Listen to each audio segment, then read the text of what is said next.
अस्सलाम वालेकुम दोस्तों, मैं इसरार। दोस्तों, benefits for all peoples YouTube channel में फिर से आपका एक बार स्वागत है।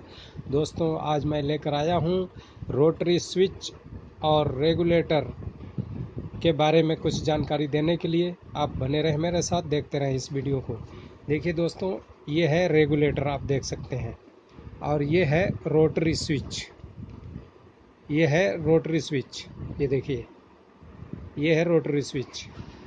दोनों में क्या फ़र्क है और क्या काम है दोनों का, वो मैं आपको अभी बताने की कोशिश कर रहा हूँ। आप देखिए,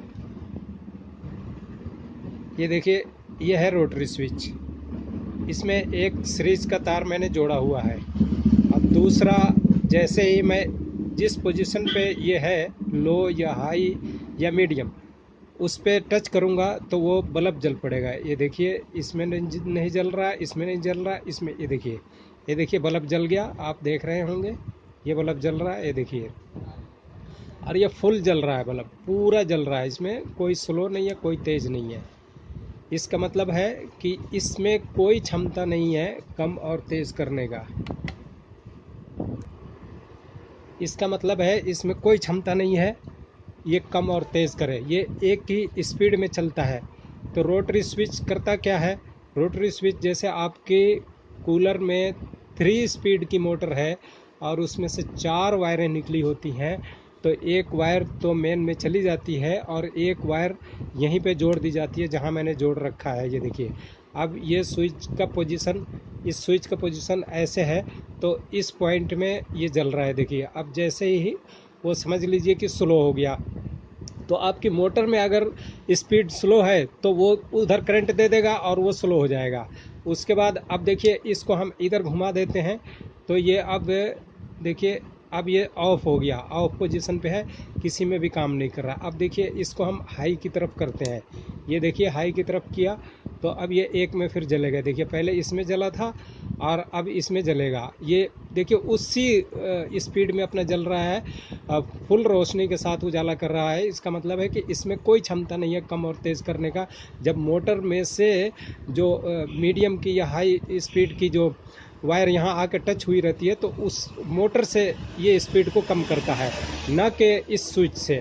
फिर उसके बाद अब देखिए, इसको जब हम दूसरी पोजीशन पे ले जाते हैं, ये देखिए दूसरी पोजीशन पे ले गए, तो अब ये इसमें जले गए। देखिए, ऊपर वाली में जल रहा है, इसमें नहीं जल रहा है, इसमें नहीं जल रहा है, ये ऊपर वाली में जल रहा है, और वो उतनी ही तेज़ रोशनी से जल रहा है। इसका मतलब ये सिर्फ कनेक्ट, ऑन ऑफ और कनेक्ट करने का काम करता है। अगर आपके मोटर में 3 स्पीड है तो वो 3 स्पीड का काम होता है, वरना इस रोटरी स्विच से कोई दूसरा स्लो स्पीड, स्लो, मीडियम और हाई नहीं होता है। दोस्तों, अब इसी के मैं आपको दिखा रहा हूँ रेगुलेटर का। अब देखिए, आपकी मोटर चाहे सिंगल स्पीड की क्यों ना हो, अगर उसमें रेगुलेटर आप लगा देते हैं तो ये रेगुलेटर ऐसे काम करता है। ये देखिए, जैसे ही हम ऑन करेंगे, ये देखिए उधर बल्ब देखा आपने कि बहुत मध्यम सा जल रहा है, और उसके बाद जब तेज़ करते हैं तो देखिए, तेज़ करेंगे तो ये बल्ब देखिए तेज़ होता जाएगा। देखिए, तेज़ हो रहा है बल्ब, ये देखिए तेज़ हो गया बल्ब, पूरा तेज़ हो गया। अब ये रेगुलेटर में ये क्षमता होता है कि ये खुद यहाँ से, इसके अंदर वो ताकत होती है जिससे वो आपके मोटर का स्पीड को कम और तेज़ करता है। जैसे ये बल्ब को आप देख रहे हैं, 200 वाट का बल्ब है। ये सीरीज में मैंने लगाया हुआ है। न्यूट्रल और फेस नहीं लगा देंगे दोस्तों, वरना ये उड़ जाएगा तुरंत ही। रेगुलेटर में न्यूट्रल फेस नहीं लगता। ये सीरीज एक ही तार में उसको दोनों तरफ जोड़ने, दोनों सिरों में जोड़ने के बाद में ये स्लो और हाई एक ही करंट को करता है, एक ही तरफ से। तो ये है इसका काम दोस्तों, ये रेगुलेटर का ये काम है। और रोटरी स्विच का ये काम है। रोटरी स्विच में अपना कोई क्षमता नहीं होता बल्ब को तेज़ और कम करने के लिए, या मोटर के स्पीड को हाई, मीडियम या स्लो करने के लिए। लेकिन रेगुलेटर में अपना क्षमता होता है जो कि तेज़ और स्लो और मीडियम करता है। ये देखिए, आपको फिर से दिखा दे रहा हूँ, ये है इसका। तो दोस्तों, आज आपको समझ में आ गया होगा कि रेगुलेटर और रोटरी स्विच में क्या फ़र्क है। रोटरी स्विच स्लो, मीडियम और हाई जब भी करेगा जब आपकी मोटर में खुद क्षमता होगी तब। और रेगुलेटर, अगर आपके मोटर में क्षमता हो ना हो, फुल स्पीड में चल रहा हो, पूरी उसमें स्पीड हो, तो ये उसको कंट्रोल करता है, स्लो और तेज़ करता है। दोस्तों इस वीडियो से कुछ आपको जानकारी मिली हो तो इसे लाइक शेयर सब्सक्राइब ज़रूर करें। फिर मिलेंगे अगली वीडियो में। थैंक यू दोस्तों, तब तक के लिए विदा लें।